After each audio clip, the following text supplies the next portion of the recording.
बाबा साई बाबा साई बाबा साई बाबा साई बाबा साई बाबा साई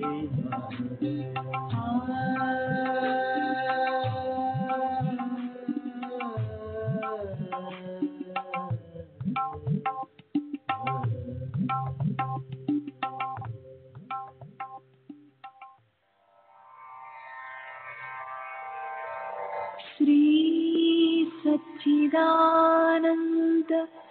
सद्गुरु साईनाथ महाराज की जय। सद्गुरु श्री साईनाथुनि शरद बाबू जी की जय।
श्री सच्चिदानंद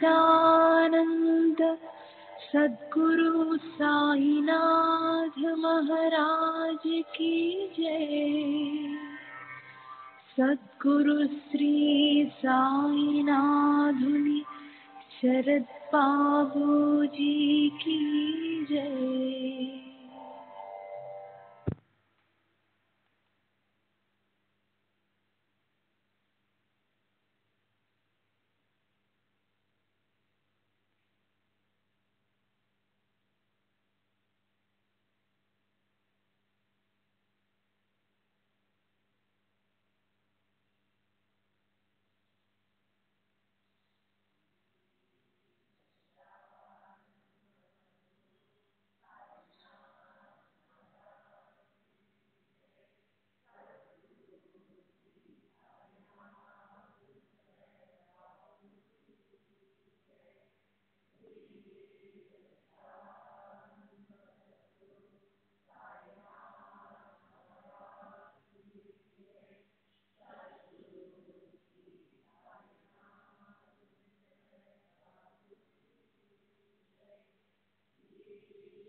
श्री सच्चिदानंद सद्गुरु साईनाथ महाराज की जय।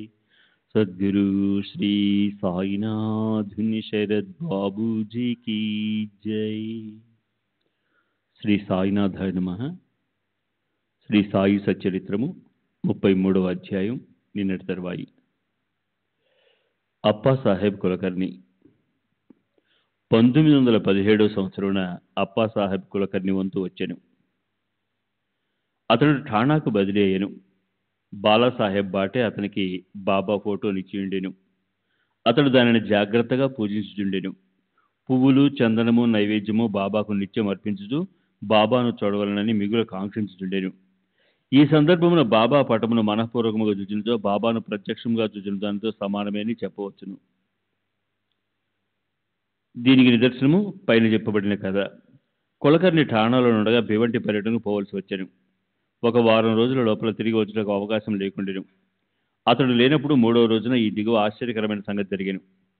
మధ్యాహ్నం 12 గంటలకు ఒక ఫకీరు అప్పా కులకర్ణి ఇంటికి వచ్చాను. వారి ముఖ లక్షణములు సాయిబాబా ముఖ లక్షణములతో సరిపోయాను. కులకర్ణి గారి భార్య బిడ్డలు వారు షిరిడి సాయిబాబా గారా అని అడిగిరి. వారిట్లు నుడివిరి, లేదు, నేను భగవంతుని సేవకుడను.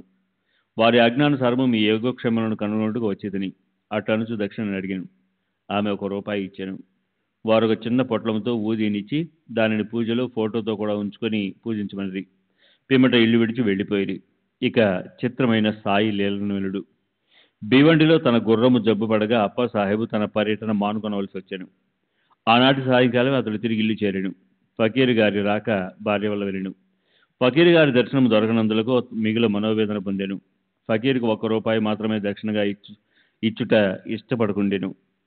తానే ఇంటి వద్దనున్నచో ₹10 తక్కువ కాకుండా దక్షిణ ఇచ్చి ఉండునని నేను వెంటనే ఫకీర్ని వెదుగుటకై బయలుదేరాను. మసీదులోనూ తగిన చోట్లను భోజనం చేయకయే వారి కొరకు వెతికాను. అతని అన్వేషణ నిష్ఫలమయ్యాను. ఇంటికి వచ్చి భోజనం చేశాను. 32వ అధ్యాయంలో ఉత్త కడుపుతో భగవంతుని వెతకరాదని బాబా చెప్పినది చదువుని గమనించవలను.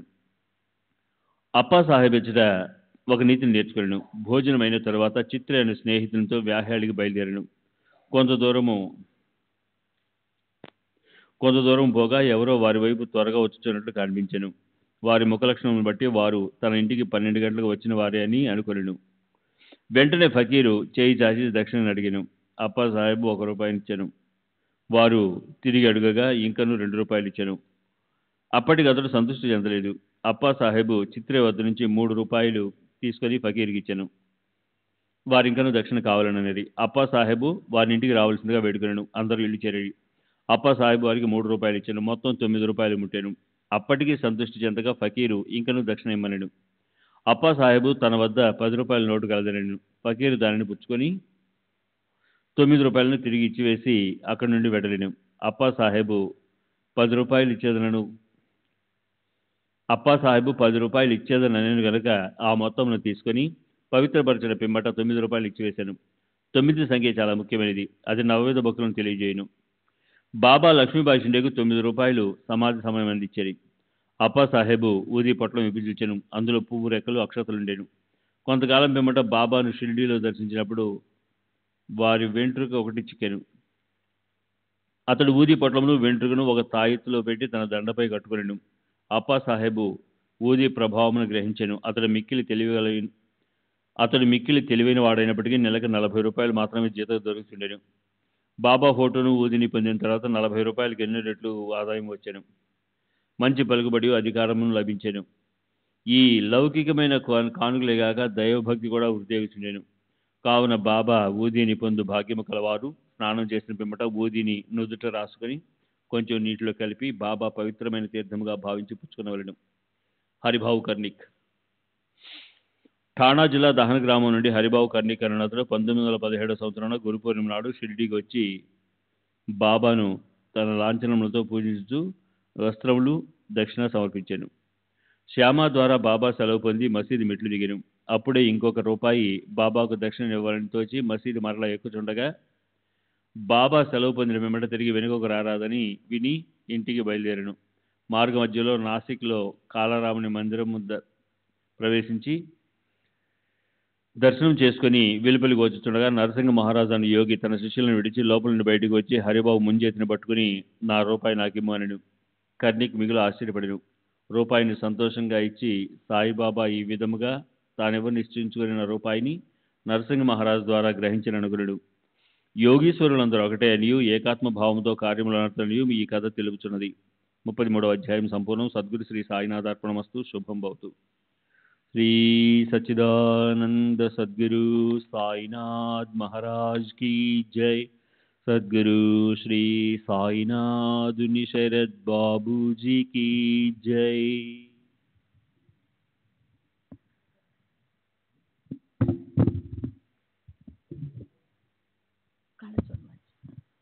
శ్రీ సాయినాథాయన్ మహా. శ్రీ సాయి సచ్చరిత్రము 34వ అధ్యాయము. ఊది మహిమ. డాక్టర్ గారి మేనల్డు, డాక్టర్ పిళ్ళే, శ్యామ మరదలు, ఈరానీ బాలిక, హార్దా పెద్ద మనిషి, బొంబాయి మహిళ. ఈ అధ్యాయంలో కూడా ఊది మహిమ వర్ణితము. ఊది ధరించినంత మాత్రమున ఎట్టి ఫలములు కలిగినో చూదుము. డాక్టర్ గారి మేనల్డు.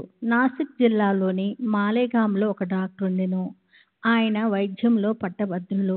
వారి మేనలుడు నయం కానట్టి రాచకురుపుతో బాధపడుచుండెను. డాక్టర్ గారితో పాటు ఇతర డాక్టర్లు కూడా నయం చేయి ప్రయత్నించిరి. ఆపరేషన్ చేసిరి. కానీ ఏమాత్రము మేలు జరగలేదు. కురవాడు మిగుల బాధపడుచుండెను. బంధువులు, స్నేహితులు, తల్లిదండ్రులు దైవ సహాయం కోరమన్రి. షిరిడీ సాయిబాబాను చూడమన్రి. వారి దృష్టిచే అనేక కఠిన రోగములు నయమైనని బోధించిరి. తల్లిదండ్రులు షిరిడీకి వచ్చిరి. బాబా పాదములకు సాష్టాంగ నమస్కారం చేసిరి. కుర్రవాణ్ణి బాబా ముందుంచిరి. తమ బిడ్డను కాపాడమని అధిక వినయ గౌరవవాదంతో వేడుకొండ్రి. దయార్థ హృదయుడగు బాబా వారిని ఓదార్చి ఇట్లన్రి: ఎవరైతే ఈ మసీదుకు వచ్చిద్రో వారెన్నడూ ఈ జన్మలో ఏ వ్యాధి చేతను బాధపడరు కనుక హాయిగా నుండుడు. కురుపుపై ఊదిని పూయుడు. 1 వారం రోజుల్లో నయమగును. దేవుని యందు నమ్మకం ఉంచుము. ఇది మసీదు కాదు, ఇది ద్వారావతి. ఎవరైతే ఇందు కాలు మోపిదరో వారు ఆరోగ్యమును ఆనందమును పొందెదరు. వారి కష్టములు గట్టెక్కును. వారు కుర్రవాణ్ణి బాబా ముందు కూర్చొనిబెట్టిరి. బాబా ఆ కురుపు మీద తమ చేతిని త్రిప్పెను. ప్రేమాస్పదమైన చూపులను ప్రసరింపచేసెను. రోగి సంతృష్టి చెందెను. ఊది రాయగా కురుపు నెమ్మదించెను. కొద్ది రోజుల పిమ్మట పూర్తిగా మానిపోయెను. తల్లిదండ్రులు కుర్రవానితో కూడా బాబాకు కృతజ్ఞతలు తెలిపి షిరిడీ విడిచిరి. బాబా ఊది ప్రసాదం వల్లనూ వారి దయాదృష్టి వల్లనూ రాచకృప మానిపోయినందుకు వారు మిగుల సంతసించిరి. ఈ సంగతి విని కుర్రవాని మామయ్యకు డాక్టర్ ఆశ్చర్యపడి బొంబాయి పోవచ్చు మార్గమున బాబాను చూడగోరెను. కానీ మాలేగాంలోనూ మల్మాడ్లోనూ ఎవరో బాబాకు వ్యతిరేకంగా చెప్పి అతని మనసును విరిచిరి. కావున అతడు షిరిడీ పోవటం మానుకొని తిన్నగా బొంబాయి చేరెను. తనకు మిగిలియున్న సెలవులు అలీబాగులో గడపవలెనుకొనెను. బొంబాయిలో 3 రాత్రులు వరుసగా ఒక కంఠధ్వని ఇంకనూ నన్ను నమ్మవా అని ప్రశ్నించెను. ఇంకనూ నన్ను నమ్మవా అని వినిపించెను. వెంటనే డాక్టరు తన మనసును మార్చుకొని షిరిడీ పోవ నిశ్చయించుకొనెను. అతడు బొంబాయిలోని ఒక రోగికి అంటు జ్వరముకు చికిత్స చేయుచుండెను. రోగికి నయము కాకుండెను కనుక షిరిడీ ప్రయాణము వాయిదా పడుననుకొనెను. కానీ తన మనసులో బాబాను పరీక్షించదలచి రోగి యొక్క వ్యాధి ఈనాడు కుదిరినచో రేపే షిరిడీకి పోయిదును అని అనుకొనెను. జరిగిన చిత్రమేమనా, సరిగ్గా మనోనిశ్చయం చేసినప్పటి నుంచి జ్వరం తగ్గుట ప్రారంభించి త్వరలో సామాన్య ఉష్ణతకు దిగెను. డాక్టరు తన మనోనిశ్చయం ప్రకారము షిరిడీకి వెళ్ళెను. బాబా దర్శనం చేసి వారి పాదములకు సాష్టాంగ నమస్కారం అనర్చెను. బాబా అతనికి గొప్ప అనుభవము కలుగచేయడ్చే అతడు బాబా భక్తుడయ్యెను. అక్కడ 4 రోజులుండి బాబా ఊదితోనూ ఆశీర్వచనములతోనూ ఇంటికి వచ్చెను. ఒక పక్షం రోజుల్లో అతడిని బీజాపూర్కు హెచ్చు జీతంపై బదిలీ చేసి అతని మేనల్లుడు రోగము ఆ డాక్టరుకు బాబా దర్శనం తోడ్పడెను. అప్పటినుంచి అతనికి బాబా యందు భక్తి కుదిరెను. డాక్టర్ పిళ్ళే అన్నతడు బాబాకు ప్రియభక్తుడు. అతని యందు బాబాకు మిగులు ప్రేమ. బాబా అతన్ని బావు అంటే అన్నా అని పిలిచేవారు. బాబా అతనితో ప్రతి విషయము సంప్రదించేవారు. అతన్ని ఎల్లప్పుడూ చెంతనుంచుకునేవారు.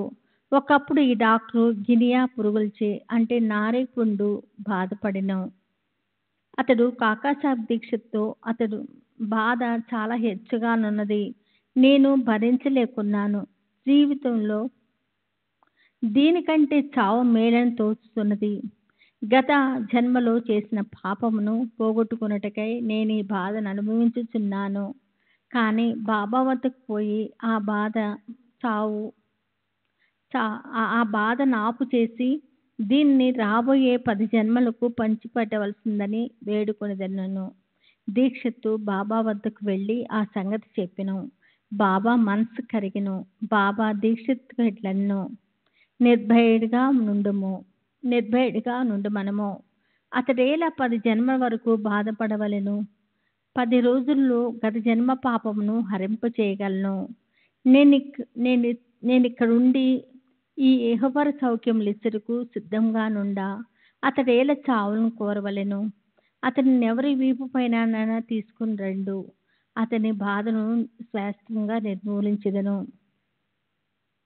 ఆ స్థితిలో డాక్టర్ వచ్చి బాబా కుడివైపు ఫకీర్ బాబా ఎప్పుడూ కూర్చుని చోట కూర్చొని పెట్టి బాబా అతనికి బాలసినిచ్చి ఇట్లనెను, ఇచ్చట నెమ్మదిగా పరుండి విశ్రాంతి తీసుకోము. అసలైన విరుగుడేమన గత జన్మ పాపములను అనుభవించి విమోచనమును పొందవలెను. మన కష్ట సుఖములకు మన కర్మయే కారణము. వచ్చిన దాన్ని ఓర్చుకునము. అల్లాయే ఆర్చి తీర్చువాడు. వానిని ఎల్లప్పుడూ ధ్యానించుము. అతడే నీ క్షేమమును చూచును. మన పాదములు శరీరము మనస్సు, వారి పాదములను శరీరము మనస్సు ధనము వాక్కు సమస్తము అర్పింపము, అనగా సర్వస్వ శరణాగతి వేడము. అటుపై వారేమి చేసిద్రో చూడుము. నానాసాహెబ్ కట్టుగట్టిననియు కానీ గుణమివ్వలేదనియు డాక్టర్ పిళ్ళే చెప్పిను. బాబా ఇట్లనెను, నానా తెలివి తక్కువ వాడు, కట్టు విప్పుము, లేనితో చచ్చితవు. అప్పుడే ఒక కాకి వచ్చి పొడుచును. అప్పుడు నీ కురుపు నయమగును. ఈ సంభాషణ జరుగుతుండగా అబ్దుల్లా వచ్చి మసీదు శుభ్రం చేసి దీపములు బాగు చేయుచుండగా అతని కాలు సరిగ్గా పిల్లే కురుపు మీద హఠాత్తుగా పడెను. కాలు వాచియుండెను. దానిపై అబ్దుల్లా కాలు పడగానే అందులో నుంచి 7 పురుగులు నొక్కబడి బయటపడెను. బాధ భరించరానిదిగా ఉండెను. డాక్టర్ పిళ్ళే బిగ్గరగా ఏడవసాగెను. కొంతసేపటికి నెమ్మదించెను. అతని ఏడుపు నవ్వు ఒకటి తర్వాత ఒకటి వచ్చుచుండెను. బాబా ఇట్లనెను, చూడుడు, మా నాన్న జబ్బు కుదిరి నవ్వుచున్నాడు. పిల్లే కాకి ఎప్పుడు వచ్చుననెను. బాబా ఇట్లు జవాబిచ్చెను, నీవు కాకిని చూడలేదా? అది తిరిగి రాదు. అబ్దుల్లాయే ఆ కాకి. ఇప్పుడు నీవు పోయి వాడాలో విశ్రాంతి కొనము. నీవు త్వరలో బాగయ్యదువు. ఊది పూయట వల్లను దానిని తినుట వల్లను ఏ చికిత్స పొందకే ఔషధం పుచ్చుకునకే వ్యాధి పూర్తిగా 10 రోజుల్లో బాబా చెప్పిన ప్రకారం మానిపోయిను. శ్రీ సచ్చిదానంద సద్గురు సాయినాథ్ మహారాజ్ కే జై. సద్గురు శ్రీ సాయినాథ్ శరత్ బాబూజీ కి జై. శ్యామ మరదలు. శ్యామ తమ్ముడు బాపూజీ సాహుల్ విహర్ దగ్గర నుండువాడు. ఒకనాడు అతని భార్యకు ప్లేగు తగిలింది. ఆమెకు తీవ్రమైన జ్వరము వచ్చింది. చంకలో 2 బొబ్బలు లేచెను. బాపాజీ శ్యామ వద్దకు పరిగెత్తి వచ్చి సహాయపడమనెను. శ్యామ భయపడెను. కానీ యథాప్రకారము బాబా వద్దకు వెళ్ళెను. సాష్టాంగ నమస్కారము చేసి వారి సహాయము కోరెను. వ్యాధిని బాగు చేయమని ప్రార్థించెను. తన తమ్ముని ఇంటికి పోవుటకు ఆనుజ్ఞ నిమ్మనెను. బాబా ఇట్లనెను, ఈ రాత్రి సమయమందు వెళ్ళవద్దు. ఊది పంపుము. జ్వరము గాని బొబ్బలను గాని లక్ష్య పెట్టని అవసరము లేదు. మన తండ్రియును యజమానియు ఆ దైవమే. ఆమె వ్యాధి సులభముగా నయమగును. ఇప్పుడు వెళ్ళవద్దు. రేపటి ఉదయం వెళ్ళుము. వెంటనే తిరిగి రమ్ము. శ్యామకు బాబా ఊదియందు సంపూర్ణ విశ్వాసముండెను. బాపాజీ ద్వారా దానిని పంపెను. బొబ్బలపై దానిని పూసి కొంత నీళ్లలో కలిపి త్రాహించిరి. దానిని తీసుకొనిన వెంటనే బాగా చెమట పట్టెను. జ్వరము తగ్గెను. రోగికి మంచి నిద్ర పట్టెను. మరుసటి ఉదయము తన భార్యకు నయమగుట చూచి బాపాజీ ఆశ్చర్యపడెను. జ్వరము పోయెను. బొబ్బలు మానెను. మరుసటి ఉదయము శ్యామ బాబా ఆజ్ఞ ప్రకారం వెళ్ళగా ఆమె పొయ్యి దగ్గర తేనీరు తయారు చేయుచుండుట చూచి ఆశ్చర్యపడెను. తమ్ముని అడుగగా బాబా ఊది ఒక్క రాత్రిలోనే ఆ బొబ్బలను బాగు చేసిందని అనును. అప్పుడు ఉదయం వెళ్ళు, త్వరగా రమ్ము అన్న బాబా మాటల భావము శ్యామ తెలుసుకొనగలిగెను. టీ తీసుకుని శ్యామ తిరిగి వచ్చెను. బాబాకు నమస్కరించి ఇట్లనెను, దేవా, ఏమి నీ ఆట? మొట్టమొదట తుఫాను లేపి మాకు అశాంతి కలుగజేసేదువు. తిరిగి దానిని శాంతింపచేసి మాకు నెమ్మది ప్రసాదించుతువు. బాబా ఇట్లు జవాబిచ్చెను, కర్మ యొక్క మార్గము చిత్రమైనది. నేను ఏమీ చేయకుండాను నన్నే సర్వమునకు కారణభూతునిగా నించెదరు. అది అదృష్టమును బట్టి వచ్చును. నేను సాక్షిభూతుడను మాత్రమే. చేయువాడు ప్రేరేపించువాడు దేవుడే. వారు మిక్కిలి దయార్థ హృదయులు. నేను భగవంతుడను కాను, ప్రభువును కాను. నేను వారి నమ్మకమైన బంటును. వారిని ఎల్లప్పుడూ జ్ఞాపకము చేయుచుండును. ఎవరైతే తమ అహంకారమును ప్రక్కకు తోసి భగవంతునికి నమస్కరించెదరో, ఎవరు వారిని పూర్తిగా నమ్మెదరో, వారి బంధములు ఊడి మోక్షమును పొందెదరు. ఇరానీ బాలిక. ఇక ఇరానీ వాని అనుభవమును చదువుడు. అతని కుమార్తెకు ప్రతి గంటకు మూర్ఛ వచ్చుచుండెను. మూర్ఛ రాగానే ఆమె మాట్లాడలేకుండెను. కాళ్ళు చేతులు ముడుచుకుని స్పృహ తప్పి పడిపోవచ్చుండెను. ఏ మందులు ఆమెకు నయము చేయలేదు. ఒక స్నేహితుడు బాబా ఊదీని ఉపయోగించమనెను. విలేపార్లేలో ఉన్న కాకాసాహెబ్ దీక్షిత్ వద్ద ఊది తీసుకుని రమ్మనెను. ఇరానీ వాడు ఊదీని తెచ్చి ప్రతిరోజు నీటిలో కలిపి త్రాహించుచుండెను. మొదట ప్రతి గంటకు వచ్చు మూర్ఛ 7 గంటలకు ఒకసారి రాసాహెను. కొద్ది రోజులు పిమ్మట పూర్తిగా నిమ్మలించెను. హర్దా పెద్ద మనిషి. హర్దాపుర అనగా మధ్య పరిగణాల నివాసియగు వృద్ధుడొకరు మూత్రకోశములో రాయితో బాధపడుచుండెను. అట్టి రాళ్ళు ఆపరేషన్ చేసి తీసెదరు కనుక ఆపరేషన్ చేయించుకోమని సలహా ఇచ్చిరి. అతడు ముసలివాడు, మనోబలము లేనివాడు. ఆపరేషన్కు ఒప్పుకొనకుండెను. అతని బాధ ఇంకొక రీతిగా బాగు కావలసి ఉండెను. ఆ గ్రామపు ఇనాముదారు అచ్చటకు వచ్చుట తటస్థించెను. అతడు బాబా భక్తుడు. అతని వద్ద బాబా ఊది ఉండెను. స్నేహితులు కొందరు చెప్పగా వృద్ధుని కుమారుడు ఊది తీసుకుని దానిని నీళ్లలో కలిపి తండ్రికిచ్చెను. 5 నిమిషములలో ఊది గుణమిచ్చెను. రాయి కరిగి మూత్రం వెంబడి బయటపడెను. వృద్ధుడు శీఘ్రముగా బాగయ్యెను. బొంబాయి మహిళ. కాయస్థ ప్రభుకులమునకు చెందిన బొంబాయి స్త్రీ ఒకత ప్రసవించు సమయమున మిగుల బాధపడుచుండెను. ఆమె గర్భవతి అయిన ప్రతిసారి మిగుల భయపడుచుండెను. ఆమెకేమీయూ తోచకుండెను. బాబా భక్తుడు కళ్యాణ్ వాసుడు అగు శ్రీ రామమారుతి ఆమె ప్రసవించు నాటికి షిరిడీకి తీసుకుని పొమ్మని సలహా ఇచ్చెను. ఆమె గర్భవతి కాగా భార్యాభర్తలు షిరిడీకి వచ్చిరి. కొన్ని మాసములు అక్కడ నుండి బాబాను పూజించిరి. వారి సాంగత్యం వలన సంపూర్ణ ఫలము పొందిరి. కొన్నాళ్లకు ప్రసవ వేళ వచ్చెను. మామూలుగానే యోనిలో అడ్డు కనిపించెను. ఆమె మిగుల బాధపడెను. ఏమి చేయుటకు తోచకుండెను. బాబాను ధ్యానించెను.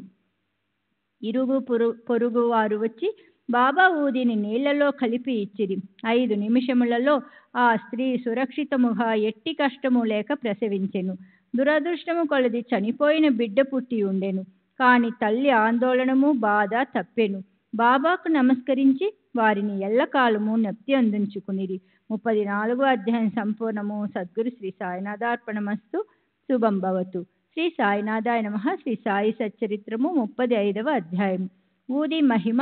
కాకా మహాజని స్నేహితుడు, కాకా మహాజని యజమాని, బాంద్రా అనిద్ర రోగి, బాలాజీ పాటేలు నెవాస్కరు, సాయి పాము వల కనిపించుట. ఈ అధ్యాయంలో కూడా ఊది మహిమ వర్ణితము. ఇందులో బాబా 2 విషయములలో పరీక్షింపబడి లోపము లేదని కనుగొనబడుట కూడా చెప్పబడినది. బాబాను పరీక్షించు కథలు మొట్టమొదట చెప్పబడును. ఆధ్యాత్మిక విషయములలో లేదా సాధనలయందు శాఖలు మన అభివృద్ధికి అడ్డుపడును. భగవంతుడు నిరాకారుడని నమ్మువారు భగవంతుడు ఆకారం గలవాడని నమ్మువారిని ఖండించి అది ఒట్టి భ్రమ అనెదరు. యోగీశ్వరులు మామూలు మానవులు మాత్రమే కనుక వారికి నమస్కరింపనేలా అందురు.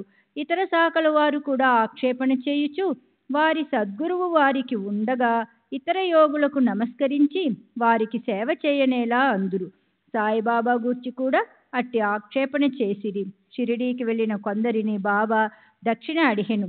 యోగులు ఈ ప్రకారముగా ధనము ప్రోగు చేయుట శ్రేయస్కరమా? వారిట్లు ధనము జాగ్రత్త చేసినచో వారి యోగి గుణములు ఎక్కడా అని విమర్శించిరి. అనేక మంది బాబాను వెక్కిరించుటకు షిరిడీకి వెళ్ళి తుదకు వారిని ప్రార్థించుటకు అచ్చటనే నిలిచిపోయిరి. అటువంటి 2 ఉదాహరణలు ఈ దిగువ ఇచ్చుచున్నాము. శ్రీ సచ్చిదానంద సద్గురు సాయినాథ్ మహారాజ్ కీ జై. సద్గురు శ్రీ సాయినాథ్ శ్రీ సచ్చిదానంద సద్గురు साईनाथ महाराज की जय। सद्गुरु श्री साईनाथ शरद बाबूजी की जय। కాకా మహాజని స్నేహితుడు. కాకా మహాజని స్నేహితుడు నిరాకారుడకు భగవంతుని ఆరాధించువాడు. విగ్రహారాధన కాతడు విముఖుడు. అతడు ఊరకనే వింతలేమైనా తెలుసుకొనుటకు షిరిడీకి పోవా నంగీకరించెను. కానీ బాబాకు నమస్కరించననియు వారికి దక్షిణ ఇవ్వననియు చెప్పెను. కాక ఈ షరతులకు ఒప్పుకొనెను. ఇద్దరును శనివారం నాడు రాత్రి బొంబాయి విడిచి ఆ మరుసటి దినము షిరిడీకి చేరిరి. వారు మసీదు మెట్లను ఎక్కగానే కొంచెము దూరమునున్న బాబా మహాజని స్నేహితుని మంచి మాటలతో ఆహ్వానించెను. ఆ కంఠధ్వని మిక్కిలి చిత్రముగా నుండెను. ఆ కంఠము అతని తండ్రి కంఠము వలె నుండెను. ఆ కంఠము గతించిన తన తండ్రిని జ్ఞప్తికి తెచ్చెను. శరీరము సంతోషముతో నుప్పొంగెను. కంఠపు ఆకర్షణ శక్తి ఏమని చెప్పుదును? మిగులను ఆశ్చర్యపడి ఆ స్నేహితుడు ఇది తప్పనిసరిగా మా తండ్రి కంఠమే అనెను. వెంటనే మసీదు లోపలకు వెళ్ళి తన మనోనిశ్చయమును మరిచిన వాడై బాబా పాదములకు నమస్కరించెను. ఉదయం ఒకసారి మధ్యాహ్నం ఒకసారి బాబా దక్షిణ ఎడుగగా కాకా మహాజని ఇచ్చెను. బాబా కాకానే దక్షిణ అడుగుచుండెను. కానీ అతని స్నేహితుని అడగలేదు. అతని స్నేహితుడు కాకా చెవిలో బాబా నిన్నే 2 సార్లు దక్షిణ అడిగాను. నేను నీతోనున్నాను, నన్నెందుకు విడిచిపెట్టుతున్నారు అనెను. నీవే బాబాను అడుగుము అని అతడు జవాబిచ్చెను. తన స్నేహితుడేమని చెవిలో నూదుచున్నాడని బాబా కాకా మహాజనుని అడుగగా తన స్నేహితుడు తాను కూడా దక్షిణ ఇవ్వవచ్చునా అని అడుగుచున్నాడనెను. బాబా నీకిచ్చుటకు మనమున నిష్టం లేకుండెను కాన నిన్ను అడగలేదు. కానీ ఇప్పుడు నీకిష్టమున్న ఎడల ఇవ్వవచ్చు అనెను. కాకా ఇచ్చినంత అనగా 17 రూపాయలు దక్షిణ అతని స్నేహితుడు కూడా ఇచ్చెను. బాబా అప్పుడు కొన్ని మాటలు సలహా రూపముగా నిట్లు చెప్పెను. నీవు దీనిని తీసివేయుము, మనకు మధ్యనున్న అడ్డును తీసివేయుము. అప్పుడు మనం ఒకరము ముఖాముఖి చూసుకొనగలము, కలుసుకొనగలము. పోవుటకు బాబా వారికి సెలవునిచ్చెను. ఆకాశము మేఘములతో కమ్మి ఉన్నప్పటికీ వర్షము వచ్చునేమో అను భయము కలుగుతున్నప్పటికీ ప్రయాస లేకుండా ప్రయాణము సాగునని బాబా ఆశీర్వదించెను. ఇద్దరూ సురక్షితముగా బొంబాయి చేరిరి. అతడు ఇంటికి పోయి తలుపు తీయుసరికి 2 పిచ్చుకలు చచ్చి పడియుండెను. ఇంకొకటి కిటికీ ద్వారా ఎగిరిపోయెను. తానే కిటికీలు తెరిచించినచో పిచ్చుకలు రక్షింపబడి ఉండును. కానీ అదృష్టానుసారముగా నవి చచ్చెను. 3వ దానిని రక్షించుటకై బాబా త్వరగా తనను పంపెను అనుకొనెను. కాకా మహాజని యజమాని ఠక్కర్ ధరమ్స్ జటాభాయ్. హైకోర్టు ప్లేడరునొక కంపెనీ కలదు. దానిలో కాకా మేనేజరుగా పనిచేయుచుండెను. యజమానియు మేనేజరును అన్యోన్యముగా నుండెడివారు. కాకా షిరిడీకి అనేక సార్లు పోవుట, కొన్ని దినములచ్చట నుండి తిరిగి బాబా అనుమతి పొంది వచ్చుట మొదలుగున్నవి టక్కరుకు తెలియను. కుతూహలము కోసము బాబాను పరీక్షించు ఆసక్తితో టక్కరు కాకాతో హోళీ సెలవులలో షిరిడీకి పోవ నిశ్చయించుకొనెను. కాకా ఎప్పుడు తిరిగి వచ్చునో అనున్నది నిశ్చయముగా తెలియదు కనుక టక్కర్ ఇంకొకరిని వెంట పెట్టుకొని 3 కలిసి బయలుదేరిరి. బాబా కిచ్చుటకై కాకా 2 సేర్ల ఎండు ద్రాక్ష పండ్లు గింజలతోనున్నవి దారిలో కొనెను. వారు షిరిడీకి సరి అయిన వేళకు చేరి బాబా దర్శనమునకై మసీదుకు పోయిరి. అప్పుడక్కడ బాబాసాహెబ్ తర్కడుండెను. టక్కర్ మీరెందుకు వచ్చితిరేనని తర్కడ్ను అడిగను. దర్శనము కొరకని తర్కడ్ జవాబిచ్చెను. మహిమలేమైనా జరిగినాయని టక్కర్ ప్రశ్నించెను. బాబా వద్ద ఏమైనా అద్భుతములు చూచుట తన నైజము కాదనియు, భక్తులు ప్రేమతో కాంక్షించున్నది తప్పక జరుగుననియు తర్కడ్ చెప్పెను.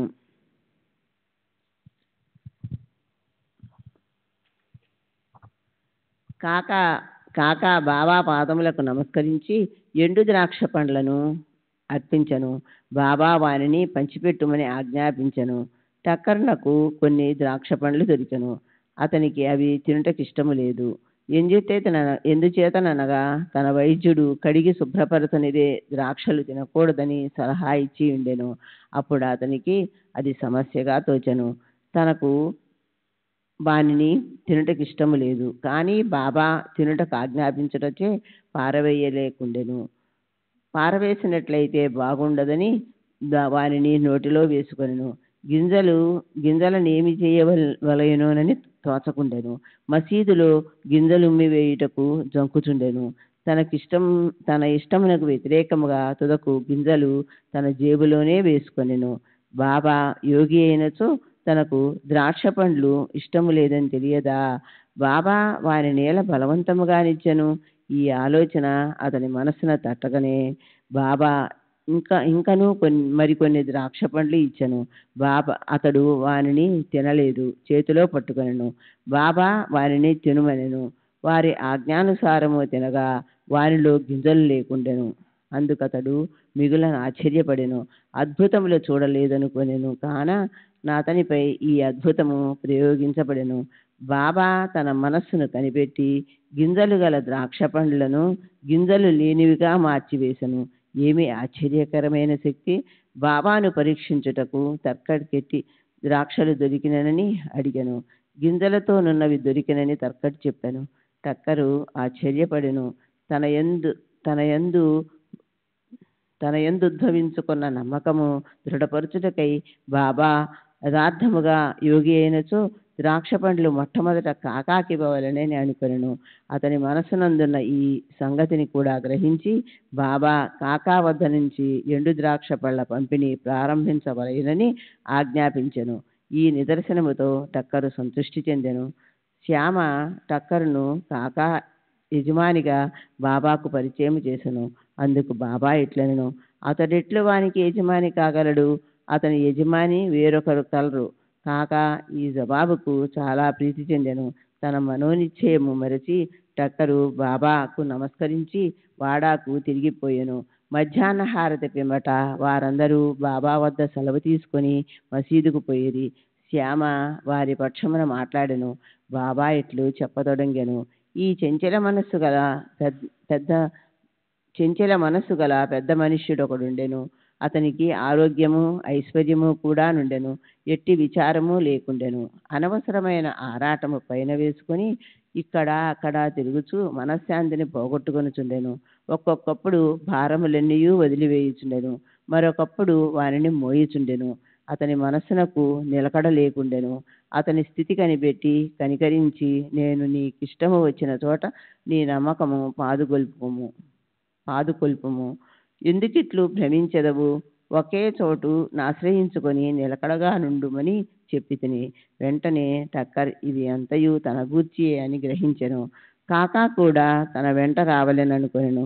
కానీ కాకాకు అంత త్వరగా షిరిడీ విడిచిపెట్టుటకు ఆజ్ఞ దొరుకునని ఎవరనుకొనలేదు. బాబా దీనిని కూడా కనుగొని కాకాను తన యజమానితో పోవుటకు అనుజ్ఞనిచ్చెను. ఈ విధముగా బాబా సర్వజ్ఞుడనుట టక్కరికి ఇంకొక నిదర్శనము దొరికెను. బాబా కాకాను 15 రూపాయల దక్షిణ అడిగి పుచ్చుకొని అతనికి ఇట్లని చెప్పాను: నేను ₹1 దక్షిణ ఎవరి వద్ద నుంచి గాని తీసుకొనినచో వానికి 10 రెట్లు ఇవ్వవలెను. నేను నూరక ఏమియూ తీసుకొనను, ఊరక ఏమియూ తీసుకొనను. యుక్తాయుక్తములు తెలియకుండా ఎవరినీ అడుగను. ఫకీరెవరిని చూపునో వారి వద్దనే నేను తీసుకొనిదను. ఎవరైనా ఫకీరుకు గత జన్మ నుంచి బాకీ ఉన్నచో వారి వద్దనే ధనము పుచ్చుకొందును. దానము చేయువాడిచ్చున్నది ప్రస్తుతము విత్తనము నాటుట వంటిది. అది మున్ముందు గొప్ప పంట అనుభవించుట కొరకే. ధర్మము చేయుటకు ధనం ఉపయోగించవలను. దానిని సొంతమునకు వాడుకొనిన అది వ్యర్థమైపోవును. గత జన్మలో నీవిచ్చి ఉంటినే కానీ నీవిప్పుడు అనుభవించలేవు. కనుక ధనమును పొందవలెనన్నచో దానిని ప్రస్తుతం ఇతరులకు ఇచ్చుటే సరి అయిన మార్గము. దక్షిణ ఇచ్చుచున్నచో వైరాగ్యము పెరుగును. దాని వలన భక్తి జ్ఞానములు కలుగును. 1 రూపాయినిచ్చి 10 రూపాయలు పొందవచ్చును. ఈ మాటలు విని టక్కరు తన నిశ్చయమును మరచి 15 రూపాయలు బాబా చేతిలో పెట్టెను. షిరిడీకి వచ్చుట మేలైనదనుకొనెను. ఏలాన అతని సంశయములన్నీ తొలగెను. అతడెంతయో నేర్చుకొనెను. అటువంటి వారి విషయంలో బాబా ప్రయోగించు యుక్తి మిక్కిలి అమోఘమైనది. అన్ని బాబాయే చేయుచున్నను దేనియందు అభిమానం ఉంచలేదు. ఎవరైనను నమస్కరించినను నమస్కరించకపోయినను దక్షిణ ఇచ్చినను ఇయ్యకున్నను తనకందరూ సమానమే. బాబా ఎవరిని అవమానించలేదు. తనను పూజించినందుకు బాబా గర్వించేవారు కాదు. తనను పూజించలేదని నిరాకరించేవారు కాదు. వారు ద్వంద్వాతీతులు. బాంద్రా అనిద్ర రోగి. బాంద్రా నివాసి కాయస్థ ప్రభు కులమునకు చెందిన ఒక పెద్ద మనుష్యుడు చాలా కాలము నిద్ర పట్టక బాధపడుచుండేవాడు. నిద్రించుటకై నడుము వాల్చినచో గతించిన తన తండ్రి స్వప్నములో కనిపించి తీవ్రముగా తిట్టుచుండేవాడు. ఇది అతని నిద్రను భంగపరచి రాత్రి అందు అతను స్థిరునిగా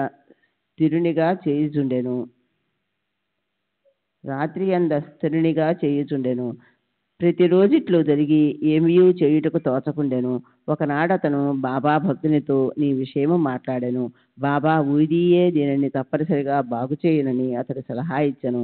అతడు వానికి కొంత ఊదినిచ్చి ప్రతిరోజు నిద్రించుటకు ముందు కొంచెము నుదుటికి రాసుకొని మిగతాది పొట్లామ తల క్రింద దిండు దిగువ పెట్టుకొనమనెను. ఇట్లు చేసిన పిమ్మట సంతోషము ఆశ్చర్యము కలిగినట్లు అతనికి మంచి నిద్ర పట్టెను. ఎట్టి చికాకు లేకుండెను. అతడు సాయిని నిత్యము స్మరించుచుండెను. సాయిబాబా పటమును తెచ్చి గోడపై వేలాడదీసెను. దానిని ప్రతిరోజు పూజించుచుండెను. గురువారం నాడు పూలమాల వేయుచుండెను. నైవేద్యము సమర్పించుచుండెను. పిమ్మట అతని వ్యాధి పూర్తిగా తగ్గిపోయెను. శ్రీ సచ్చిదానంద సద్గురు సాయినాథ్ మహారాజ్ కీ జై. సద్గురు శ్రీ సాయినాథుని శరత్ బాబూజీ కీ జై. శ్రీ సచ్చిదానంద సద్గురు సాయినాథ్ మహారాజ్ కీ జై. సద్గురు శ్రీ సాయినాథుని శరత్ బాబూజీ కీ జై. బాలాజీ పాటిల్ నెవాస్కర్. ఇతడు బాబాకు గొప్ప భక్తుడు. ఇతడు ఫలాపేక్ష లేకుండా చాలా మంచి సేవ చేసెను. ఇతడు షిరిడీలో బాబా ఏ మార్గముల ద్వారా పోవచుండెనో వానినన్నిటినీ తుడిచి శుభ్రము చేయుచుండెను. అతని అనంతరము ఈ పని రాధాకృష్ణమాయే అతి శుభ్రముగా నెరవేర్చుచుండెను. ఆమె తరువాత అబ్దుల్లా చేయుచుండెను. బాలాజీ ప్రతి సంవత్సరము పంట కోయగానే దానినంతయు తెచ్చి బాబా కర్పితము చేయుచుండెను. అతడు బాబా ఇచ్చిన దానితో తన కుటుంబమును పోషించుకునేవాడు. ఈ ప్రకారముగా అతడు చాలా సంవత్సరములు చేసెను. అతని తరువాత అతని కుమారుడు దానిని అవలంబించెను. ఊది ప్రభావం. ఒకనాడు బాలాజీ సంవత్సరము నాడు నవాస్కార్ కుటుంబము వారు కొంతమంది బంధువులను భోజనమునకు పిలిచిరి. భోజనం సమయానికి పిలిచిన వారి కంటే 3 రెట్లు బంధువులు వచ్చిరి. నవాస్కర్ భార్యకు సంశయము కలిగెను. వండిన పదార్థములు వచ్చిన వారికి చాలవనియు కుటుంబ గౌరవమునకు భంగము కలుగుననియు ఆమె భయపడెను. ఆమె అత్తగారు ఓదార్చుచు, భయపడకుము, ఇది మనది కాదు, ఇది సాయి ఆహారమే. అన్ని పాత్రలు గుడ్డలతో పూర్తిగా కప్పివేయుము. వానిలో కొంచెము ఊది వేయుము. గుడ్డ పూర్తిగా తీయకుండా వడ్డన చేయుము. సాయి మనలను కాపాడును అనెను. ఆమె ఆ సలహా ప్రకారమే చేసెను. వచ్చిన వారికి భోజన పదార్థములు సరిపోవుటయే కాక ఇంకనూ చాలా మిగిలెను. తీవ్రముగా ప్రార్థించినచో యథాప్రకారము ఫలితమును పొందవచ్చునని ఈ సంఘటనము తెలుపుచున్నది. సాయి పాము వలె కనిపించుట. ఒకనాడు షిరిడి నివాసి రఘుపాటిల్ నివాసలోనున్న బాలాజీ పాటిల్ ఇంటికి వెళ్ళెను. ఆనాడు సాయంకాలం ఒక పాము ఆవుల కొట్టములోనికి బుసకొట్టుచూ దూరెను. అందులోని పశువులన్నీ భయపడి కదలజొచ్చెను. ఇంటిలోని వారందరూ భయపడిరి. కాని బాలాజీ శ్రీ సాయియే ఆ రూపమున వచ్చెనని భావించెను. ఏమియూ భయపడక గిన్నెతో పాలు తెచ్చి సర్పము ముందు పెట్టి ఇట్లనెను, బాబా, ఎందుకు బుసకొట్టుచున్నావు? ఎందులకి అలచడి? మమ్ము భయపెట్టదలచితివా? ఈ గిన్నెడు పాలను తీసుకుని నెమ్మదిగా త్రాగుము. ఇట్లనుచు అతడు దాని దగ్గర నిర్భయముగా కూర్చుండెను. ఇంటిలోని తక్కిన వారు భయపడిరి. వారికి ఏమీ చేయుటకు తోచకుండెను. కొద్దిసేపటిలో సర్పము తనంతట తానే మాయమైపోయెను. ఎంత వెదికినను కనిపించలేదు. బాలాజీకి 2 భార్యలు, కొంతమంది బిడ్డలుండిరి. బాబా దర్శనమునకై వారప్పుడప్పుడు షిరిడీకి పోవుచుండెడివారు. బాబా వారి కొరకు చీరలు బట్టలు కొని ఆశీర్వచనములతో ఇచ్చుచుండెడివారు. 35వ అధ్యాయం సంపూర్ణం. సద్గురు శ్రీ సాయినాథార్పణమస్తు. శుభం భవతు. శ్రీ సాయినాథాయ నమః. శ్రీ సాయి సచ్చరిత్రము 36వ అధ్యాయము. 2 గోవా పెద్ద మనుషులు. ఔరంగాబాద్కర్ భార్య. 2 గోవా పెద్ద మనుషులు. ఒకనాడు గోవా నుండి 2 పెద్ద మనుషులు బాబా దర్శనమునకై వచ్చి బాబా పాదములకు సాష్టాంగముగా నమస్కరించిరి. 2 కలిసి వచ్చినప్పటికీ బాబా వారిలో ఒకరిని 15 రూపాయలు దక్షిణ ఇమ్మనెను. ఇంకొకరు అడగకుండగానే 35 రూపాయలు ఇవ్వగా అందరికీ ఆశ్చర్యము కలుగునట్లు బాబా నిరాకరించెను. అక్కడున్న శ్యామ బాబానిట్లడిగెను, ఇది ఏమి? 2 కలిసి వచ్చిరి. ఒకరి దక్షిణ ఆమోదించితివి, రెండవ వానిది తిరస్కరించితివి. ఎందులకి ఈ భేదభావము? బాబా ఇట్లు జవాబిచ్చెను, శ్యామ, ఎందులకో నీకేమియూ తెలియదు. నేనెవరి వద్ద ఏమియూ తీసుకొనను. మసీదు మాయి బాకీను కోరును. బాకీ ఉన్నవాడు చెల్లించి రుణ విమోచనము పొందును. నాకిల్లు గాని ఆస్తి గాని కుటుంబము గాని కలవా? నాకేమీ అక్కరలేదు. నేనెప్పుడూ స్వతంత్రుడను. రుణము, శత్రుత్వము, హత్య చేసిన దోషము చెల్లించియే తీరవలను. దానిని తప్పించుకొను మార్గము లేదు. పిమ్మట బాబా తన విశిష్ట ధోరణిలో నిట్లనెను, ప్రప్రథమున అతడు పేదవాడు. ఉద్యోగము దొరికినచో మొదటి నెల జీతము ఇచ్చదనని తన ఇష్టదైవమునకు మొక్కుకొనెను. అతనికి నెలకు 15 రూపాయల ఉద్యోగము దొరికెను. క్రమముగా జీతము పెరిగి 15 రూపాయల నుంచి 30, 60, 100, 200లకు హెచ్చెను. తుదకు 700లకు హెచ్చెను. అతడు ఐశ్వర్యమును అనుభవించు కాలమందు తన మొక్కును మరచెను. అతని కర్మఫలమే అతనిని ఇచ్చటికి ఈడ్చుకుని వచ్చినది. ఆ మొత్తమునే 15 రూపాయలు నేను దక్షిణ రూపముగా నడిగితిని. శ్రీ సచ్చిదానంద సద్గురు సాయినాథ్ మహారాజ్ కి జై. సద్గురు శ్రీ సాయినాథుని శరత్ బాబూజీకి జై.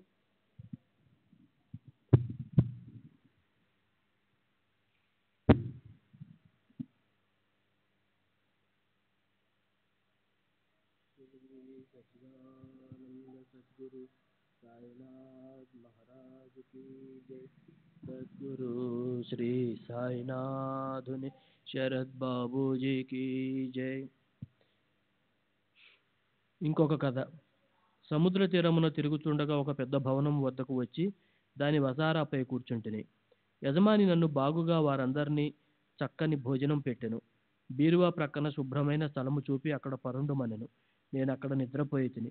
నేను గాఢ నిద్రలోనుండగా ఆ మనిషి ఒక రాతి పలకను లాగి గోడకు కన్నము వేసి లోపల ప్రవేశించి నా జేబులోనున్న ద్రవ్యమునంతయూ దొంగలించెను. నేను లేచి చూచుకొనగా 30,000 రూపాయలు పోయినవి. నేను మిగులు బాధపడి తిని ఏడ్చుచూ కూర్చుంటిని. పైకమంతయు నోట్ల రూపమున ఉండెను. ఆ బ్రాహ్మణుడే దానిని దొంగలించిననుకొంటిని. భోజనము నీరు రుచించబోయెను. వసారాపై ఒక పక్షము కాలము కూర్చుండి నాకు కలిగిన నష్టమునకు ఏడ్చుచుంటిని. పిమ్మట ఒక ఫకీరు దారి వెంట పోవచ్చు నేను ఏడ్చుచుంట చూచి, ఎందులకు ఏడ్చుచుంటివి అని అడిగాను. నేను జరిగిన వృత్తాంతము చెప్పితిని. వారిట్లనిరి, నేను చెప్పినట్లు చేసినట్లయితే నీ డబ్బు నీకు దొరుకును. ఒక ఫకీరు వద్దకు వెళ్ళుము. వారి చిరునామా నేనిచ్చెదను. వారి శరణు వేడుము. వారు నీ పైకము నీకు తిరిగి తెప్పించెదరు. ఈలోగా నీకు ప్రియమైన ఆహారమేదో దానిని నీ ద్రవ్యము దొరుకునంత వరకు విసర్జింపుము. నేను ఫకీరు చెప్పినట్లు నడుచుకుంటుని. నా పైకము నాకు చెక్కినది. నేను వాడాను విడిచి సముద్రపు ఒడ్డునకు పోయితిని. అక్కడ ఒక స్టీమర్ ఉండెను. దానిలో జనులు ఎక్కువగా నుండుటచే లోపల ప్రవేశించలేకపోయితిని. ఒక మంచి నౌకరు నాకు తోడ్పడగా నేను లోపలికి పోయితిని. అది ఇంకొక ఒడ్డునకు తీసుకొని పోయినది. అక్కడ రైలు బండి నెక్కి ఈ మసీదుకు వచ్చితిని. కథ పూర్తి కాగానే బాబా ఆ అతిథులను భోజనం కొరకు తీసుకొని పొమ్మనగా శ్యామ అట్లే చేసెను. శ్యామ వారిని ఇంటికి తీసుకొని పోయి భోజనం పెట్టెను. భోజన సమయంలో శ్యామ బాబా చెప్పిన కథ చిత్రముగానున్నదనెను. బాబా వారెన్నడూ సముద్ర తీరమునకు పోయి ఉండలేదు. వారి వద్ద 30,000 రూపాయలు ఎప్పుడూ లేకుండెను. ఎన్నడూ ప్రయాణము చేయలేదు. ద్రవ్యం ఎప్పుడునూ పోవుట కానీ వచ్చుట కానీ జరగలేదు. కానీ దాని భావము తమకేదైనా తెలిసినదా అని వారిని అడిగాను. అతిథుల మనస్సులు కరిగెను. వారు కండ్లతడి పెట్టుకొనిరి. ఏడ్చుచూ బాబా సర్వజ్ఞుడు, అనంతుడు, పరబ్రహ్మ స్వరూపుడే అని నుడివిరి. వారికి ఎట్లు తెలిసినో బాబా చెప్పిన కథ మా గురించియే. వారు చెప్పినదంతయు మా విషయమే. వారికి ఎట్లు తెలిసినో అనున్నది గొప్ప చిత్రము. భోజనమైన తరువాత పూర్తి వివరములను చెప్పెదమనిది. భోజనమైన పిమ్మట తాంబూలము వేసుకొనుచు అతిథులు వారి కథలను చెప్పదొడంగిరి. అందులో నొకరు ఇట్లు చెప్పిరి. లోయలోనున్న యూరు మా స్వగ్రామము. జీవనోపాధికై నేను ఉద్యోగము సంపాదించి గోవా వెళ్ళితిని. నాకు ఉద్యోగము లభించినచో నా మొదటి నెల జీతం ఇచ్చేదనని దత్తదేవునికి మొక్కుకొంటిని. వారి దయ వల్ల నాకు 15 రూపాయల ఉద్యోగము దొరికెను. నాకు క్రమముగా జీతము బాబా చెప్పిన ప్రకారము 700 రూపాయల వరకు హెచ్చినది. నా మ్రొక్కును నేను మరచితిని. దానిని బాబా ఈ విధంగా జ్ఞప్తికి తెచ్చి నా వద్ద 15 రూపాయలు తీసుకొనిది. అది దక్షిణ కాదు, అది పాత బాకీ. తీర్చుకొనక మరచిన మ్రొక్కును చెల్లించుట. నీతి. బాబా బాబా ఎన్నడూ డబ్బు భిక్షమెత్తలేదు. సరికదా, తమ భక్తులు కూడా భిక్షమెత్తుకొనుటకు ఒప్పుకొనలేదు. వారు ధనమును ప్రమాదకారిగాను పరమును సాధించుటకు అడ్డుగాను భావించువారు. భక్తులు దాని చేతులలో చిక్కకుండా కాపాడేవారు. ఈ విషయమున భక్త మహల్సాపతి యొక్క నిదర్శనము. ఆయన మిక్కిలి పేదవాడు. అతను భోజన వసతికి కూడా జరుగుబాటు లేకుండెను. అయినను అతడు ద్రవ్యము సంపాదించుటకు బాబా అనుమతించలేదు. దక్షిణలో నుండి కూడా ఏమీయూ ఇయ్యలేదు. ఒకనాడు ఉదార వర్తకుడైన హంసరాజు అను బాబా భక్తుడొకడు చాలా ద్రవ్యమును బాబా సముఖమున మహల్సాపతికి ఇచ్చెను. కానీ బాబా దానిని పుచ్చుకొనుటకు అనుమతించలేదు. పిమ్మట రెండవ అతిథి తన కథనిట్లు ప్రారంభించెను. నా బ్రాహ్మణ వంట మనిషి నా వద్ద 35 సంవత్సరముల నుండి నౌకరీ చేయుచుండినను దురదృష్టమున వాడు చెడు మార్గంలో పడెను. వాని మనస్సు మారిపోయాను. వాడు ద్రవ్యమునంతయు దొంగలించెను. రాతి పలకను తొలగించి ధనమును దాచిన భోషాణమున్న గదిలో ప్రవేశించి నా ఆస్తి సర్వము అనగా 30,000 రూపాయల కరెన్సీని దొంగలించి పారిపోయాను. బాబా సరిగా ఆ మొత్తంనే ఎట్లు చెప్పగలిగినో నాకు తెలియదు. రాత్రింబవళ్ళు ఏడ్చుచూ కూర్చుంటిని. నా ప్రయత్నములన్నయూ విఫలమైనవి. ఒక పక్షము వరకు చాలా ఆరాటపడితిని. విచారగ్రస్తుడనై దుఃఖముతో అరుగుపై కూర్చొని ఉండగా ఒక ఫకీరు నా స్థితిని కనిపెట్టి కారణము తెలుసుకొనెను. నేను వివరములన్నీ తెలిపితిని. అతడు షిరిడీ సాయి అను ఔలియా ఉన్నారు. వారికి మ్రొక్కుము. నీకు ప్రియమైన ఆహారమును విడువుము. నీ మనసులో వారి దర్శనమును చేయు వరకు నీకు ప్రియమైన ఆహారమును తిననని మ్రొక్కుకొనుము అనెను. నేను అటులే, బాబా, నా ద్రవ్యము దొరికిన పిమ్మట మీ దర్శనము చేసిన పిమ్మట నేను అన్నము తినదెను అని మ్రొక్కుకొంటిని. దీని తర్వాత 15 దినములు గడిచెను. బ్రాహ్మణుడు తనంతట తానే నా డబ్బును నాకిచ్చెను. నా శరణు వేడెను. వాడిట్లనియను, నేను పిచ్చి ఎత్తి ఇట్లు చేసినాను. నా శిరస్సు నీ పాదములపై పెట్టితిని. దయచేసి క్షమించుము. ఈ విధముగా కథ శుభాంతమైనది. నాకు కనిపించి సహాయమునర్చిన ఫకీరు తిరిగి కనపడలేదు. ఫకీరు చెప్పిన షిరిడీ సాయిబాబాను చూచుటకు ఎంతో గాఢమైన కోరిక కలిగినది.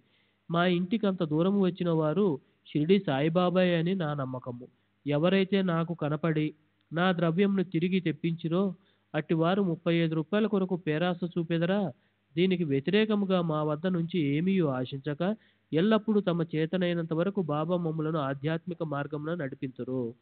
దొంగలించిన నా ద్రవ్యము దొరికిన వెంటనే మిక్కిలి సంతసించి మైమరిచి నా మ్రొక్కును మరచితిని. ఒకనాటి రాత్రి నేను కొలబాలోనున్నప్పుడు బాబా స్వప్నంలో చూచితిని. షిరిడికి పోవాలన్న సంగతిని అప్పుడు జ్ఞప్తికి వచ్చెను. నేను గోవా వెళ్ళితిని. అక్కడ నుండి స్టీమర్ మీద బొంబాయి వెళ్ళి అటు నుండి షిరిడికి పోవ నిశ్చయించితిని. నేను హార్బర్ వద్దకు పోగా స్టీమర్లో జాగా లేకుండెను. కెప్టెన్ ఒప్పుకొనలేదు, కానీ నాకు పరిచయం లేని నౌకరొకడు చెప్పగా ఒప్పుకొని నన్ను స్టీమర్లో బొంబాయికి తీసుకొని వచ్చాను. అక్కడ నుండి ఇక్కడకు రైలులో వచ్చి తిని. కాబట్టి బాబా సర్వజ్ఞుడు, సర్వంతర్యామి. మేమెక్కడ, మా ఇల్లెక్కడ, మా అదృష్టం ఏమని చెప్పవలెను? బాబా మా ద్రవ్యంను తిరిగి రాబట్టెను, ఇక్కడికి లాగుకొని వచ్చాను. షిరిడి జనులారా, మీరు మాకంటే పుణ్యాత్ములు, మాకంటే అదృష్టవంతులు. ఏలాన బాబా మీతో ఆడి నవ్వి మాట్లాడి ఎన్నో సంవత్సరములు మీతో నివసించెను. మీ పుణ్యమనంతము. ఎందుకనగా అది బాబాను షిరిడీకి లాగెను. సాయియే మన దత్తుడు, వారే మ్రొక్కుకొమ్మని నన్ను ఆజ్ఞాపించిరి. స్టీమర్లో జాగా ఇప్పించిరి, నన్ను ఇచ్చటకు తెచ్చిరి. ఇట్లు వారి సర్వజ్ఞత్వమును సర్వశక్తిమత్వమును నిరూపించిరి. ఔరంగాబాద్కర్ భార్య. షోలాపూర్ నివాసియగు సుఖరాం ఔరంగాబాద్కర్ భార్యకు 27 సంవత్సరములైనను సంతానము కలగలేదు. ఆమె అనేక దేవతలకు మ్రొక్కులు మ్రొక్కెను, కానీ నిష్ప్రయోజనమయ్యెను. తుదకు నిరాశ చెందెను. ఈ విషయమై చివరి ప్రయత్నము చేయ నిశ్చయించుకొని తన సబతి కొడుకగు విశ్వనాథునితో షిరిడీకి వచ్చెను. అచట బాబా సేవ చేయుచు 2 నెలలు గడిపెను. ఆమె ఎప్పుడూ మసీదుకు పోయినను అది భక్తులతో నిండి ఉండేది. బాబా చుట్టూ భక్తమండలి మూగి ఉండువారు. బాబాను ఒంటరిగా చూచి వారి పాదములపై పడి మన మనస్సును విప్పి చెప్పి తనకొక సంతానము కావాలని కోరుకొనుటకై తనకి తగిన అవకాశమునకై ఆమె కనిపెట్టుకొని ఉండెను. తుట్టతుదకు శ్యామకి ఈ సంగతి చెప్పి బాబా ఒంటరిగానున్నప్పుడు తన విషయంలో జోక్యము కలుగజేసుకొనమనెను. శ్యామ బాబా దర్బార్ ఎల్లప్పుడూ తెరిచియుండుననియు, అయినను ఆమె గురించి ప్రయత్నించదననియు, సాయి ప్రభువు ఆశీర్వదించవచ్చుననియు చెప్పెను. బాబా భోజన సమయమున మసీదు వాకిలిలో కొబ్బరికాయ అగరవత్తులతో సిద్ధముగా నుండుమనియు, తాను సైగ చేయగానే మసీదు పైకి రావలేననియు చెప్పెను. ఒకనాడు శ్యామ మధ్యాహ్న భోజనానంతరము బాబా చేతులు తువాల్తో తుడుచుచుండగా బాబా శ్యామ బుగ్గను గిల్లెను. శ్యామ కోపగించి, దేవా, నా బుగ్గను గిల్లుటకు నీకు తగునా? మా బుగ్గలు గిల్లునట్లి పెంకి దేవుడు మాకక్కర్లేదు. మేము నీపై ఆధారపడి ఉన్నామా? ఇదేనా మన సాన్నిహిత్య ఫలితము అనెను. బాబా ఇట్లనెను, శ్యామ, 72 జన్మల నుంచి నీవు నాతోనున్నప్పటికీ నేను నిన్ను గిల్లలేదు. ఇన్నాళ్లకు గిల్లగా నీకు కోపం వచ్చుతున్నది. శ్యామ ఇట్లనియను, ఎల్లప్పుడూ ముద్దులు మిఠాయిలు ఇచ్చు దైవము మాకు కావలెను. మీ నుండి మాకు గౌరవములు గాని, స్వర్గము గాని, విమానము గాని అవసరము లేదు. మీ పాదముల యందు నమ్మకము మాకెప్పుడూ నుండుగాక. బాబా ఇట్లనెను, అవును, నేను వచ్చినది అందుకే. ఇన్నాళ్ల నుంచి మీకు భోజనం పెట్టి పోషించుచుంటిని. నీ యందు నాకు ప్రేమానురాగములు ఉన్నవి. అట్లనుచు బాబా పైకి వెళ్ళి తన గద్దెపై కూర్చొనెను. శ్యామ ఆమెను సైగ చేసి రమ్మనెను. ఆమె మసీదు పైకి వచ్చి బాబాకి నమస్కరించి కొబ్బరికాయ అగరొత్తులు ఇచ్చాను. బాబా ఆ టెంకాయను ఆడించెను. అది ఎండునది కనుక లోపల కుడక ఆడుచూ శబ్దము వచ్చుచుండెను. బాబా, శ్యామ, ఇది గుండ్రంగా లోపల తిరుగుచున్నది, అది ఏమనుచున్నదో విను. శ్యామ, ఆమె తన గర్భమందు ఒక బిడ్డ అటుల్లే ఆడవలనని వేడుచున్నది. కానా టెంకాయను నీ ఆశీర్వాదంతో నిమ్ము. బాబా, టెంకాయ బిడ్డను ప్రసాదించునా? అట్లనుకొనుటకు ప్రజలంతా అమాయకులు. శ్యామ, నీ మాటల మహిమయు ఆశీర్వాద ప్రభావమును నాకు తెలియను. నీ ఆశీర్వాదమే ఆమెకు బిడ్డల పరంపరను ప్రసాదించును. నీవు మాటలచే కాలయాపన చేయుచు ఆశీర్వాదమును ఇవ్వకున్నావు. ఆ సంవాదము కొంతసేపు జరిగెను. బాబా పదే పదే టెంకాయను కొట్టమనుచుండెను. శ్యామ టెంకాయను కొట్టకుండా ఆ స్త్రీకే ఇవ్వమని వేడుచుండెను. తుదకు బాబా లొంగి ఆమెకు సంతానము కలుగుననెను. ఎప్పుడని శ్యామ అడిగాను. 12 మాసములలోనని బాబా జవాబిచ్చెను.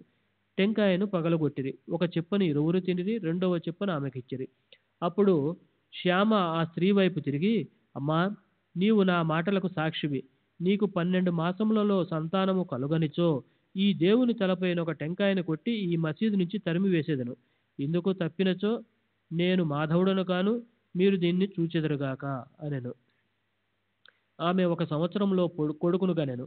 5వ మాసంలో కొడుకును మసీదుకు తీసుకొని వచ్చి భార్యాభర్తలు బాబా పాదములపై పడిరి. కృతజ్ఞుడగు తండ్రి 500 రూపాయలు ఇచ్చెను. బాబా గుర్రము శ్యామకర్ణకు ఈ ధనముతో శాల కట్టించెను. 36వ అధ్యాయము సంపూర్ణము. సద్గురు శ్రీ సాయినాథ ధర్మస్తు. శుభం భవతు. सच्चिदानंद सद्गुरु साईनाथ महाराज की जय। सद्गुरु श्री साईनाथ ने शरद बाबू जी की जय। श्री सच्चिदानंद सद्गुरु साईनाथ महाराज की जय। सद्गुरु श्री సాయినాథుని శరత్ బాబూజీ కీ జై. శ్రీ సాయినాథాయ నమః. శ్రీ సాయి సచ్చరిత్రము 37వ అధ్యాయము. ప్రస్తావన చావడి ఉత్సవము. హేమండ్ పంతు ఈ అధ్యాయములో కొన్ని వేదాంత విషయములు ప్రస్తావించిన పిమ్మట చావడి ఉత్సవమును గూర్చి వర్ణించుతున్నాడు. ప్రస్తావన. శ్రీ సాయి జీవితము మిగుల పావనమైనది. వారి నిత్య కృత్యములు ధన్యములు. వారి పద్ధతులు చర్యలు వర్ణింప నలవి కానివి. కొన్ని సమయములు అందువారు బ్రహ్మానందముతో మైమరచెడివారు. మరికొన్ని సమయముల తదాత్మంతో తృప్తి పొందేడివారు. ఒక్కొక్కప్పుడు అన్ని పనులు నెరవేర్చుచు ఎట్టి సంబంధము లేనట్లు ఉండేవాడు. ఒక్కొక్కప్పుడు ఏమీయూ లేనట్లు కనిపించినప్పటికీ వారు సోమరిగా గాని నిద్రితులుగా గాని కనిపించుచుండేవారు. వారు ఎల్లప్పుడూ ఆత్మ సంధానమును చేసేడివారు. వారు సముద్రం వలె శాంతముగా తొణకుచు తిట్లు యుండినట్లు కనిపించును. వారి గంభీర్యము లోతు కనుగొన రానివి. వర్ణాతీతమైన వారి నైజాము వర్ణింపగల వారెవ్వరు. పురుషులను అన్నదమ్ముల వలె స్త్రీలను అక్క చెల్లెండ్ల వలె చూచుకొనివారు. వారు శాశ్వత తత్లిత బ్రహ్మచారులు. ఎరిగినదే వారి సాంగత్యము. మనకు కలిగిన జ్ఞానము మనము మరణించు వరకు నిలుచుగాక. ఎల్లప్పుడూ హృదయపూర్వకము భక్తితో వారి పాదములకు సేవ చేసెదముగాక. వారిని సకల జీవకోటి యందు చూచెదముగాక. వారి నామము ఎల్లప్పుడూ ప్రేమించదుముగాక. వేదాంత సంబంధమైన దీర్ఘ ఉపన్యాసం చేసిన పిమ్మట హేమండ్ పంతు చావడి ఉత్సవమును వర్ణించుటకు మొదలెడెను. చావడి ఉత్సవము. బాబా శయనశైలను ఇదివరకే వర్ణించితిమి. వారు ఒకనాడు మసీదులోను ఇంకొకనాడు చావడిలోను నిద్రించుచుండిరి.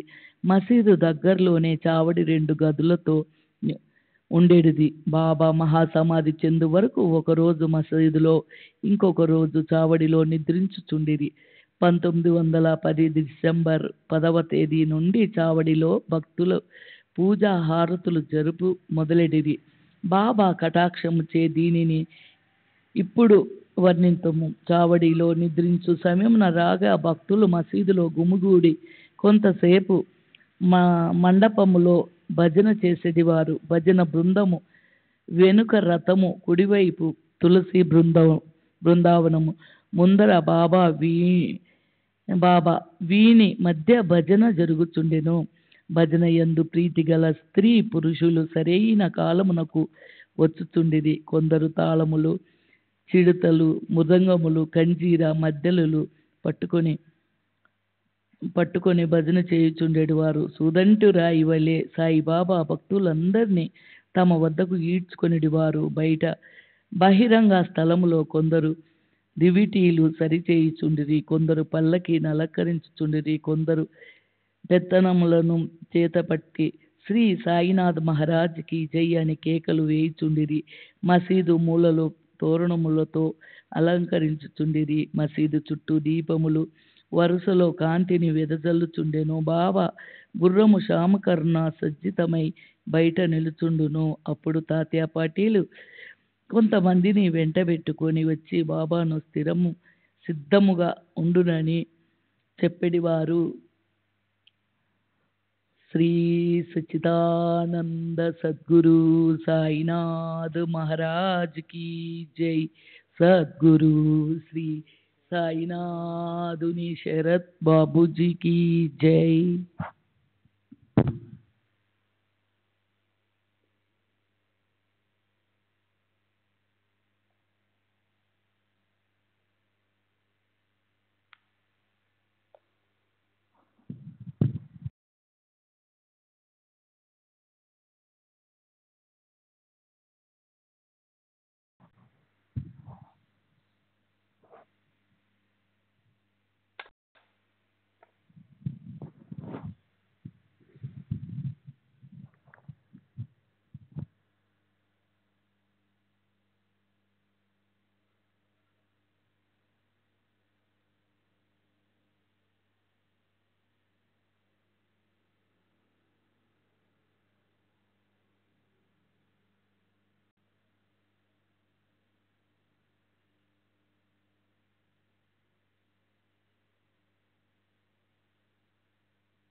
श्री सच्चिदानंद सद्गुरु साईनाथ महाराज की जय। सद्गुरु श्री साईनाथ धुनी शरद बाबू जी की जय। साई रहम नजर करना, बच्चों का पालन करना। साई रहम नजर करना, बच्चों का पालन करना। जाना तुमने जगत पसारा, सब ही झूठ जमाना। जाना तुमने जगत पसारा, सब ही झूठ जमाना। साई रहम नजर करना, बच्चों का पालन करना। साई रहम नजर करना, बच्चों का पालन करना। मैं अंधा हूँ बंदा आपका, मुझसे पद दिखलाना। मैं अंधा हूँ बंदा आपका, मुझसे पद दिखलाना। साई रहम नजर करना, बच्चों का पालन करना। साई रहम नजर करना, बच्चों का पालन करना। दासगण कहे अब क्या बोलूं, थक गई मेरी रसना। दासगण कहे अब क्या बोलूं, थक गई मेरी रसना। साई रहम नजर करना, बच्चों का पालन करना। साई रहम नजर करना, बच्चों का पालन करना। रहमो नजर करो अब मोरे साई, तुम बिना नहीं मुझे माँ बाप बाई। रहमो नजर करो मैं अंधा हूँ बंदा तुम्हारा। मैं अंधा हूँ बंदा तुम्हारा। मैं ना जानू, मैं ना जानू, मैं ना जानू अल्लाह इलाही। रहमो नजर करो, रहमो नजर करो अब मोरे साई, तुम बिना नहीं मुझे माँ बाप बाई। रहमो नजर करो काली जमाना मैंने गमाया। काली जमाना मैंने गमाया।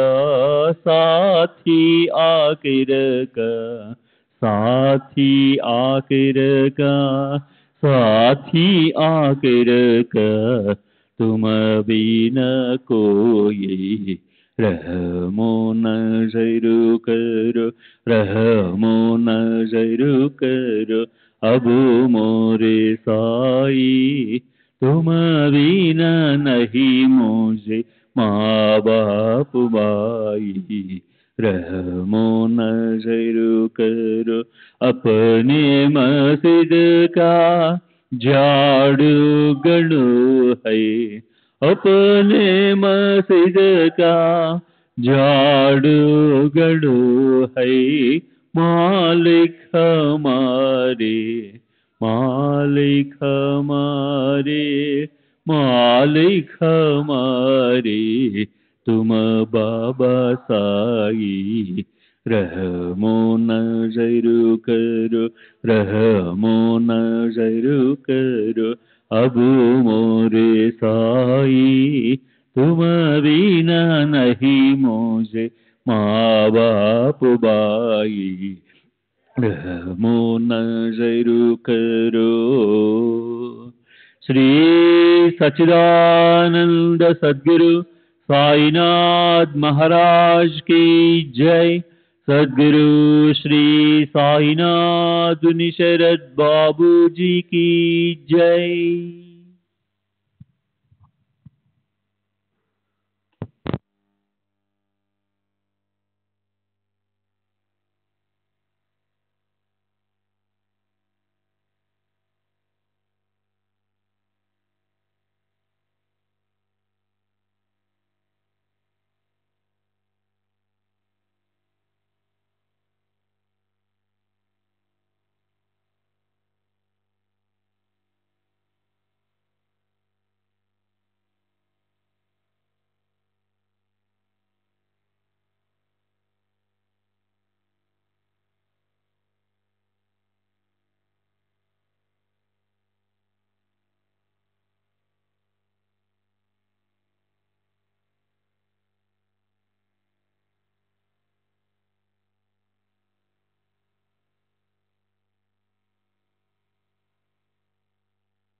श्री सच्चिदानंद सद्गुरु साईनाथ महाराज की जय। सद्गुरु श्री साईनाथुनि शरद बाबूजी की जय।